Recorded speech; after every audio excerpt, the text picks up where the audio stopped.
ছোলাটা 4-5 ঘন্টা মতন ভিজিয়ে রেখেছিলাম। তারপরে ছোলাটা নুন দিয়ে সেদ্ধ করে নিয়েছি। দেখো ছোলা ভালোভাবে সেদ্ধ হয়ে গেছে। ছোলাটা খুব ভালো করে ধুয়ে নিয়ে এসেছি। ছোলাটা একটা বাটিতে ঢেলে নিলাম।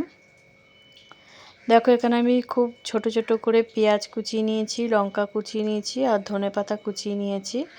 আর গন্ধরাজ লেবু নিয়েছি 2টো ফালি। একটা ফালি প্রথমে দিয়ে দেখবো কতটা টক হয়, তারপরে সে বুঝে আর একটা ফালি দেবো। এরকম ছোলা সেদ্ধ মাখা দারুণ লাগে কিন্তু বন্ধুরা। তার মধ্যে বৃষ্টি পড়ছে।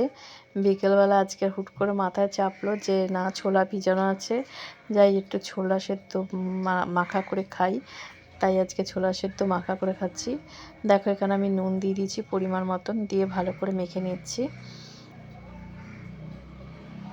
বিট নুন দিয়ে দিচ্ছি। দেখো আমি মুখে দিয়ে দেখেছিলাম যে একটু টক কম হয়েছে, তাই জন্য একটু টক দেওয়ার জন্য একটু লেবু দিয়ে দিলাম। তোমাদের যেরকম টক খাও তোমরা সেরকমভাবে মেখে নেবে।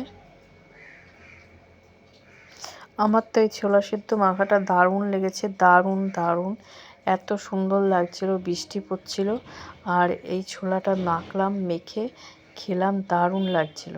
বন্ধুরা আমার এই ছোলা মাখা দেখে তোমাদের কার কার খেতে ইচ্ছা করছে অবশ্যই কমেন্ট করে জানিও। আর ভালো লাগলে একটা লাইক আর কমেন্ট করে পাশে থেকো।